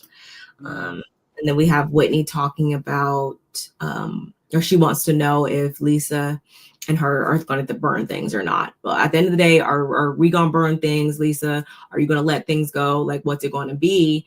And Lisa says her main thing is it just keeps happening. Like, even if that's the case, I turn around, it just keeps happening. And we got Heather over there trying to reassure Lisa. We got Whitney saying she's sorry. She's not trying to F with Lisa Barlow or F over Lisa Barlow. But, you know, they continue to go back and forth for quite a bit. At one point, Whitney actually got up and walked over to Lisa. And, like, I feel like everybody was kind of like, whoa, what's about to happen? Real quick, because she got right up on her. And Lisa even stood up. They were still talking. But I guess, I don't know what he was trying to, like, hug it out or really just really get to the meat and potatoes of it all between them once and for all. I just want to like she was over it. But again, they continue to go back and forth with Lisa getting emotional, talking about how, you know, every one of them in this group she's had issues with, they've all her over so many times. It's hard to be vulnerable as one of 6 kids. She disappeared in her family. She could have been trafficked and her parents wouldn't have noticed. So when someone comes for John or her sons, it's pretty much up from there. My thing is, I think we finally cracked some of the code here, y'all, with Lisa. Exactly. she just let it be known like what's really up with her. And I feel like also I wish Kevin was here because I know Kevin will remember. Did Lisa say, maybe I'm getting this mixed up with another show or something, but I feel like Lisa said, like, yeah, with them being one of 6, I thought she said like her mom used to do stuff with them individually, or like the parents used to have I feel like she said something along those lines before, like even though they're a big family, like her mom, they used to make each child feel special or something like that. Am I making that up? Oh, I don't remember that. But so you're saying that she sitting here saying that her parents were one way, and you're trying to remember Ed. She was saying that they each took time with each 6 children of them to make sure that would make me think wouldn't make me think that this was odd right now, or would make me think this is odd right now. I want to go back to, I want to say it was maybe that sit down between her and her sister that she kind of gave a little bit pleasant. Is what I'm trying to say, y'all, before now. So when she broke down and said like this, I was like, oh, do tell. I'm sure, and they did that weird audio pause thing, so I feel like that they clearly wanted us to clue in on that, and I know the other ladies picked up on it too. So Lisa, just be mindful that's probably not layers. We need some more layers peeled off of her, because there's some because that's going to heal her. Something we definitely can see. There's a disconnect. There's something that literally, like I said, it makes her want to be the victim in every scenario. I don't care if it's not even about her. She still puts herself in there and it says, "This is what happens to me." It was like, girl, we're not even talking about you. So, and then we had Meredith. She was like, let me take a shot at it. She tries to jump in to get things quelled between Lisa and Whitney, and that didn't really work. But finally, y'all, they were able to come to an agreement of, letting things just leaving things where they are and not to bring anything up. And if one brings something up, then it's basically up from there. And I liked how Whitney too, before Meredith jumped in, she was like, yeah, you can jump in, but only if you're going to be 50-50. Like, oh, that's the only way. And it also, we also heard that Lisa finally does admit that she does have love for Whitney and everything. And Whitney also said that she has a lot of love and respect for Lisa. They agree to burn it until it's reignited again. And we know it's probably going to be reignited again because this is Housewives, y'all. But I like the fact that they left it there. And I do feel like it was a successful reunion, even though it had its highs and lows, y'all. Like we said in the beginning, I think it was good because everything was, there was reconciliation as far as all these little things. And hopefully we don't have to hear about it in the next season. I feel like the slate is clean. I want to say enough. I don't know about between Lisa and Bronwyn. That's probably the only thing that I would understand if it continues to linger into next season. But all these other little things, I don't know. I kind of, between Heather and Lisa sitting next to each other, I don't know. I just kind of felt uneasy with them two. I don't know what it is about that their friendship is so close all of a sudden, other than Heather throwing her cousin under the bus and fueling. I don't want to hear about that. In that. The reason why I say that is because literally when she was saying, remember when you called me and I said I was on that scene where Heather was like, "You were so close. You were right here." And I'm thinking to myself, did you not just see Whitney just put her whole, like she's pouring into Lisa and giving her heart and soul? I'm trying to bury it with you, and you're sitting here talking about Whitney, you were this close. Like, I'm like, you're sitting next to a person that is not even listening to your cousin. You're sitting next to her. I feel like there was one part, I know I didn't write it down and now I regret it, where Heather was saying something. She was taking Lisa's side up against Whitney. And I was like, okay. The whole time. That's what I'm saying. It bothered me. No, because in this last part, when Whitney was trying to apologize to Lisa once and for all, Heather was there, she was assuring her. She was like, she's saying sorry, she's blah blah blah. But there was another part where I feel like Heather is in she's playing the fence. She's sitting on the fence and she's sitting there watching. I'm trying to stay out of it, but I actually want to be in it. And I just want to be over here, but I don't kind of want to. And I just feel like I get it. Sometimes you and Whitney get into it. You guys are cousins. Y'all gonna get it back together. But I also feel like you are you could almost be helping Whitney in this. I feel like you're like kind of still kissing Lisa's behind. So you're not like literally helping. You're kind of hindering it a little bit when it comes to them being back friends. Just like when she said you were this close. I'm thinking to myself, Lisa, she did turn around and finally tell Lisa, like you just said, she said that, no, it's not that. You guys y'all should be good. But I just feel like, I don't know. I don't trust the relationship that's going on with Heather and Lisa right now. Even she turned around and told her, I love you. I'm like, what? No, I don't like when trust that. I don't trust Angie, Meredith. Like I don't trust anything, but I do feel like nothing that was done this season is stuff that couldn't have been mended or moved on from. And I'm glad, based on everybody's behavior, I think that we've successfully gotten past enough of it to where I shouldn't hear about anything I don't want to hear next season, but we shall see. Did Heather hold Meredith's feet to the fire about, you said we understand she closed up when they brought up Meredith talking about to Jen, right? Mm-hmm. I feel like that was another thing that, like, literally, why didn't you say anything? Like, I literally probably would have scooted a little bit closer to Lisa. Like, you talked to Jen? Well, why? Why are you talking to Jen? I don't think enough people were like. I don't think it registered in people's minds what she was only saying. Registered to people that aren't trying to lie in our faces. Heather's say anything because she doesn't want to get put on blast or whatever. Lisa and Meredith so you think she's talking to Jen? You think Heather's still talking to Jen? No, but Heather didn't want to get put on blast about the things that are between her and Jen and get called out on lying and stuff like that. So I think Brittany, obviously, I don't even know if she's still out there or whatever. She ain't got nothing to do with it.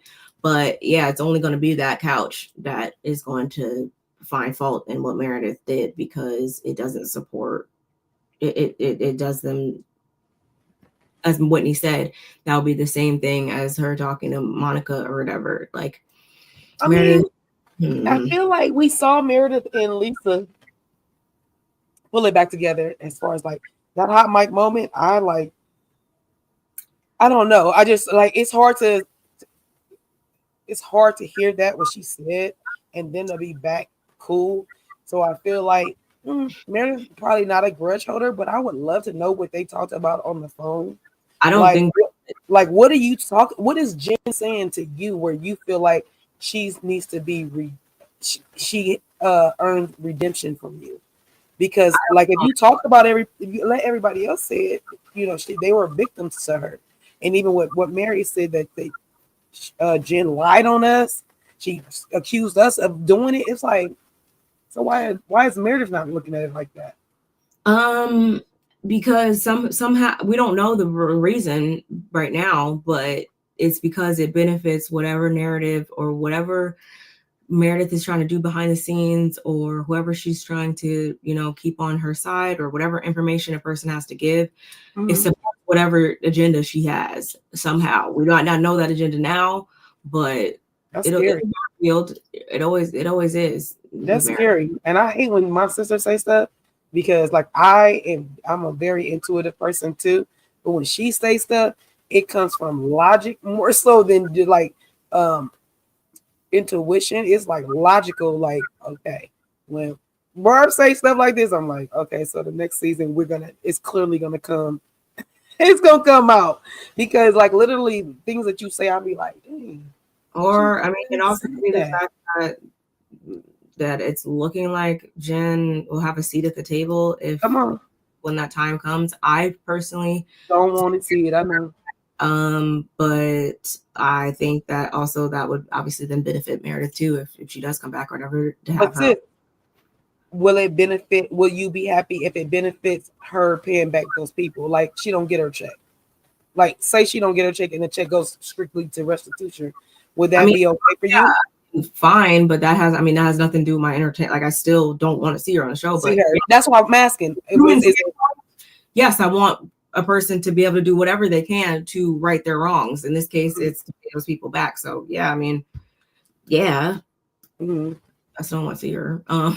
Especially she's not gonna be as fabulous either. Not like that, but that's what drew us into her is her fabulosity.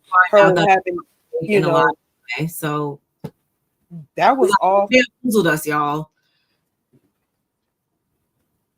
There's nothing. I'm with you now. I'm like, ooh, there's nothing there for real. There's no substance. Anyway, again, concluding on a positive note, we got Andy asking everybody to compliment each other versus, you know, as where the season left off. Let's do the opposite now. And Mary goes first, and she talks about how powerful and smart Heather is, and she has, you know, so much love, but she just gives it to the wrong people. I agree about that. And Mary was like, you know, so love me back, girl. And Heather was like, you know, I do love you, whatever. So it seems like they've gotten to a better place. So that's cool.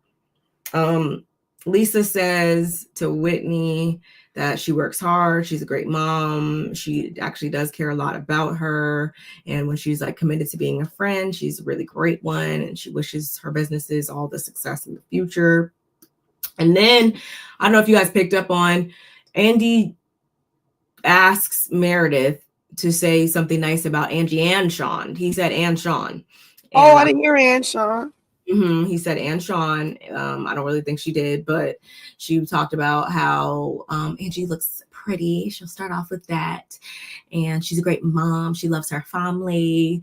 And she's driven and she's hardworking and successful. And although she's never seen it based on her friendship between her and Mary, she's apparently a good friend. So, and I was like, also, I'm like, is Meredith a little jealous of Angie and Mary's relationship? She is. I'm glad you said that. I'm so happy you said that. That's why I was mad that Mary. It's funny because Mary, I think that Mary, not like that, but the fact that she wanted Andy to say something when she knew clearly everybody is on the cast. The fact that she wanted Andy to say something, I was just like, yeah, you're not trying to make up with you ain't seeing it the same for Meredith. Something is a disconnect, especially because they were cool. Remember, they were cool. So I don't know where it faltered at. Do you know where it faltered at? Like, do you remember where their disconnect happened? In this moment, I do not remember. Why would she not be cool with Meredith? Because remember, they even met up in the city that one time. Remember, they was like at a boutique or something. Meredith. Yeah, I mean, it's just because I think that they still were surface friends. I still think that like the best of surface friends, nothing like not malicious, but you even heard it when Mary said, I think in the first part, that they just live two different lives and stuff like that. Oh yeah. She's only there like 6 months. You're right. Okay. I think maybe like Meredith is the type of person that maybe like isn't harder to reach and stuff like that. And it's just like, I think Mary was only, again, comfortable opening up to Angie and letting her in because Angie was available to her. I don't feel like it's the most available person. And again, that's nothing bad, but I just don't think that they had the opportunity to ever let it get to that point. And then as they started to get more than just surface, she probably realized that, wow, this lady lacks accountability. She probably realized that they're not compatible as anything more than surface, I think. All right.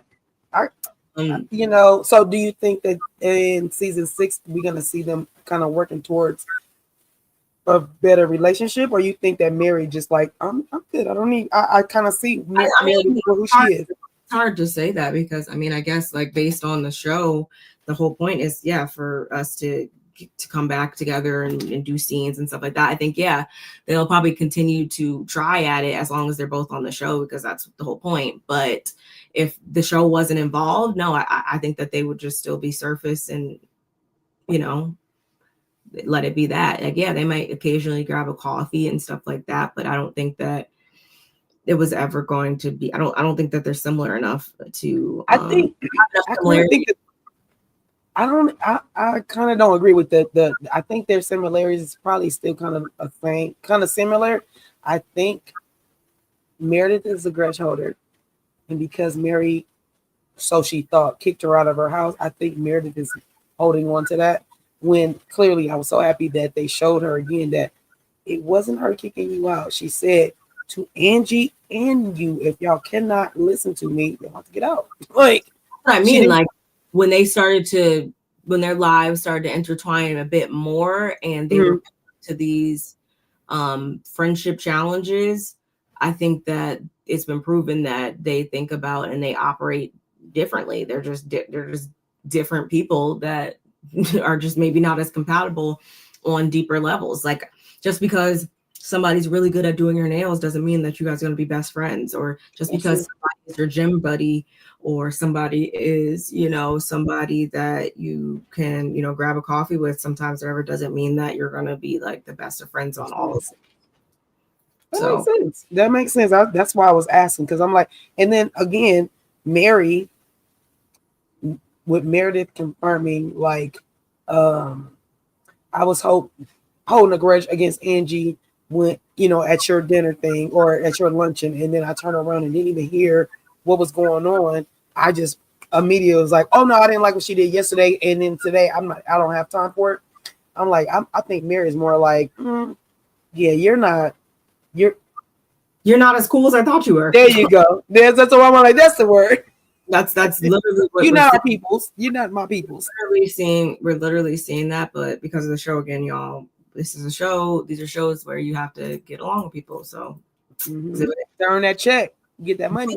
Speaking of Angie, then we have Angie saying to Meredith that she's a great mom, she's beautiful, and you know, when they're getting along, or like she actually does really like Meredith or whatever as a person, but they can never stay on good terms for long enough, I guess, for her to show that. Bronwyn admits to always wanting to be friends with Heather, and she, like, there's nobody that she'd like to go back and forth with more than Heather, because Heather is witty and intelligent, all the things. She keeps her on her toes. She's a great mother to her daughters, etc. And this is when Brittany was like, oh, I should be out there. Okay. Heather says back to Bronwyn that she's been, y'all tell me, I would love for you guys to tell us in the comments too, like how you felt about what Heather said, because I'm like, Heather, you didn't really say anything nice to her, I feel like. But she says that Bronwyn has been through so much trauma, and she's just, you know, dealt with so much, and she's been remarkable, and Gwen is remarkable, and Alan also is cool or whatever, and she thinks she's a fabulous addition to the group. I'm like, I feel like you never know with Heather, obviously. So I'm like, I feel like she crafted her words in a very specific way. And like, again, when she started off with all the trauma and stuff like that, I'm like, okay, where's the compliment? Like, what are we getting at? I feel like it was just a little weird for me. Whitney complimented Lisa's hair. She has the best, shiniest hair out of all of them. And she can be a really good friend when she is showing up. And, you know, she just hopes that they can get back to that, etc., etc. And again, Andy had complimented Mary because Mary asked him to and stuff inside of Meredith. And we had him talking about how like good of a heart Mary has. She's compassionate, she's understanding, etc. She's all those things. She's an incredible mom. And then we had Mary saying back to him that he's a star, he's intelligent, he's a great father. She's never met another person like Andy Cohen. He supports her, reaches out to her. We didn't get that. Reaches out to her. We didn't know that Mary said something back to him. He went back to, okay, so wait, go back. I'm sorry. I was daydreaming a little bit. Just a hot second. I was thinking about Mary says to me that he's a star, he's intelligent, he's a great father. She loves how he supports her. She's never met anyone like him. Reached out to her. when no one else did and stuff like that. And it shows, that's why again, y'all, I said that it's clear that she's a favorite of his, and I think it's safe to say that Mary's not going anywhere. And I think we even knew that based upon the fact that she's like one of the only housewives that hasn't came to a reunion, one of the only housewives that's like, you know, gone at this the way she has, and you know, still here we're collecting a check. So right on that slash again, Brittany was backstage seething with jealousy. She wants nice stuff said about her too, of course. And honestly, although I was like, stop it, I thought about it and I was like, you know what, it wouldn't have been such a bad thing to have her out there, even though she is just a friend of, because I would have liked to see what was said between her and I would have liked to see her say something about Mary, or Mary say something about her or something.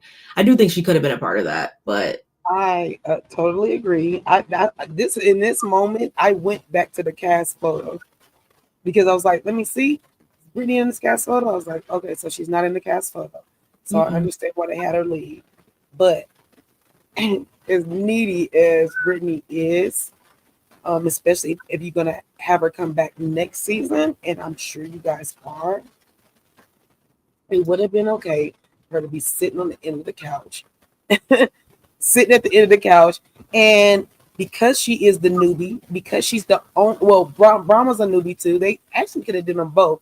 But because the way it went, I just feel like since all you guys were mad that she was videoing on her phone, recording, all you guys should have been able to say, you know what? Let's Andy could have said, you know, let's end on a high note, even though we're on the same high note, but let's end on a high note. You guys say something about Brittany because she got a lot of flack. Let's say something nice about Brittany just to see what they would say. I don't know what they would have said.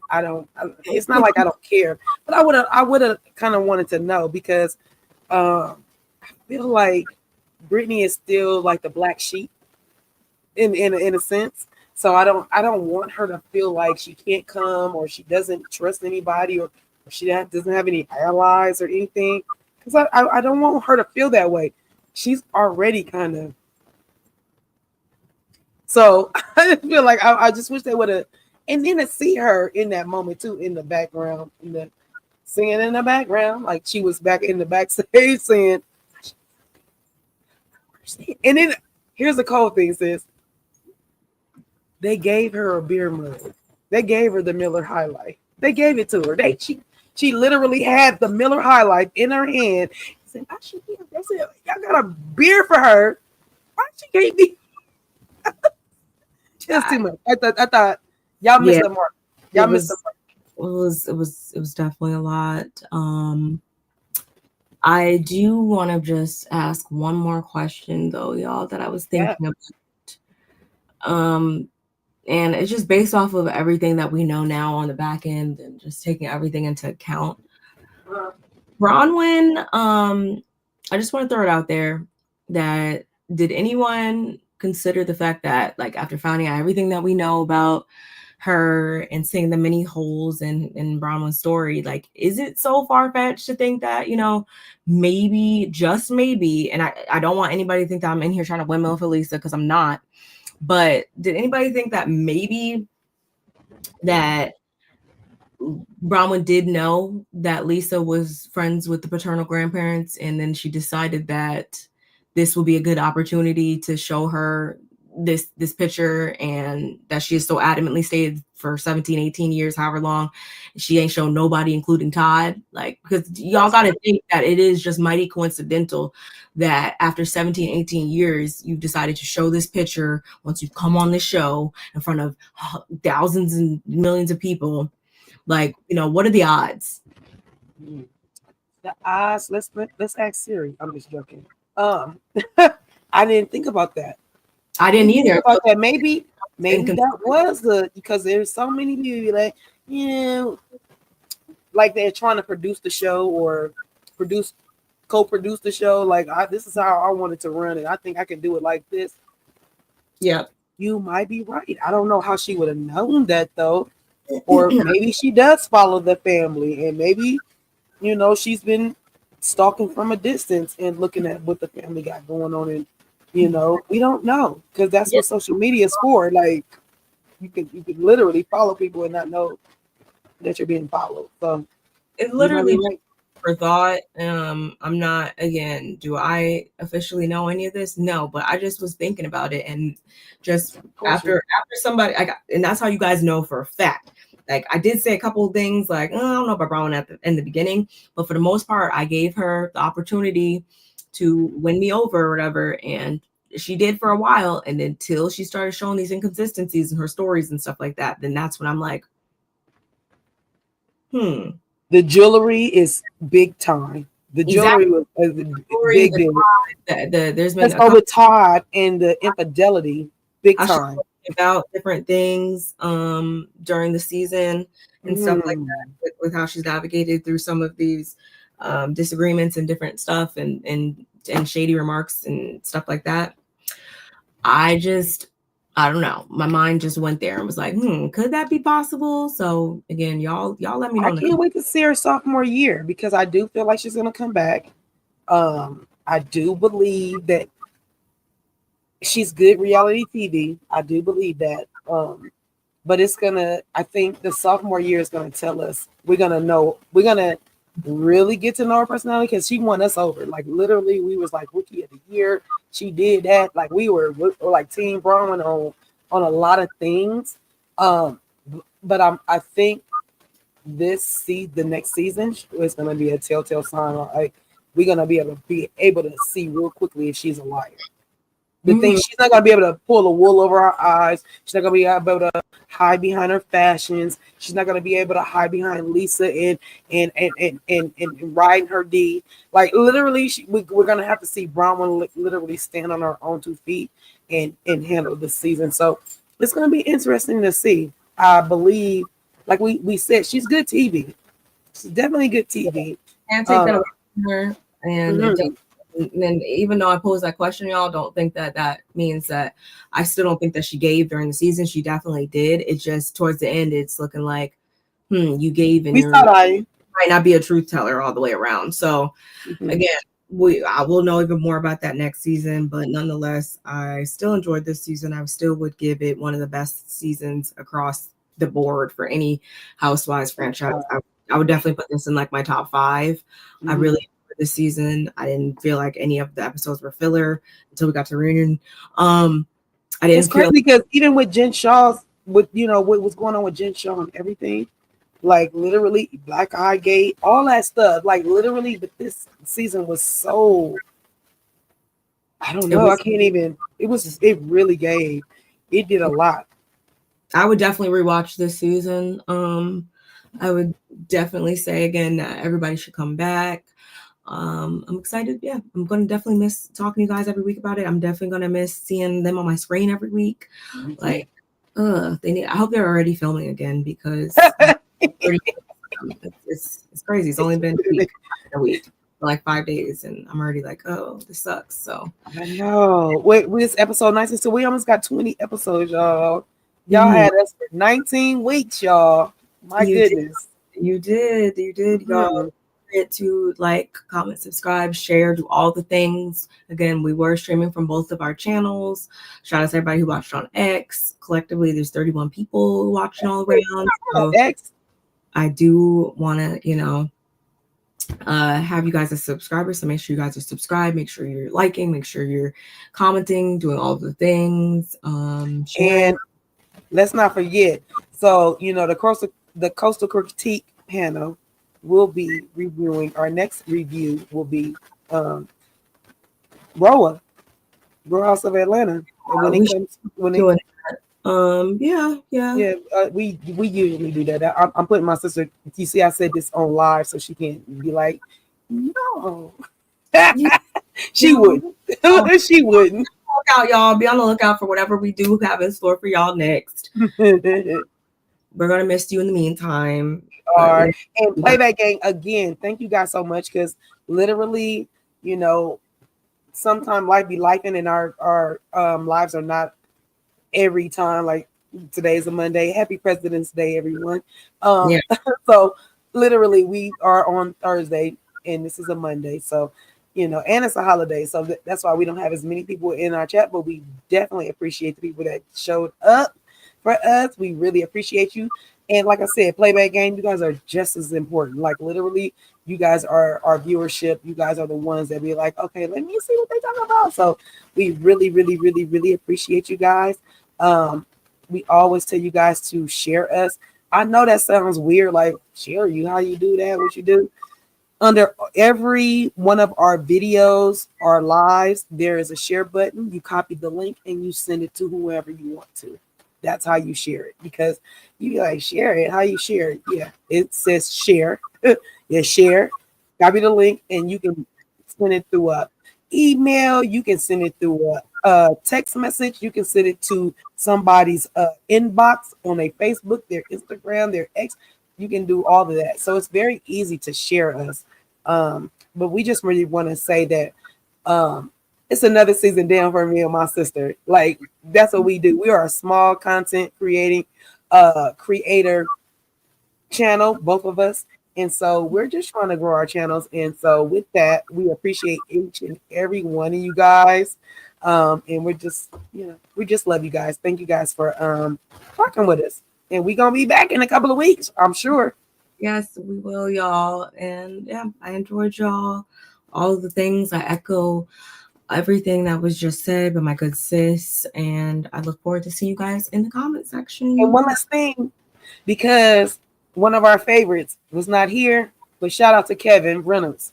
Literally, that's our guy. Like literally, I love that he comes in and gives us his everything. Like, so shout out to Kevin. And all you guys, that's our fave. Y'all know y'all all our fave, but I really want to shout out Kevin because one, he's a man, and it's like people be like, yeah, I just want to shout out Kevin, and he's from California, so another shout out to my brother.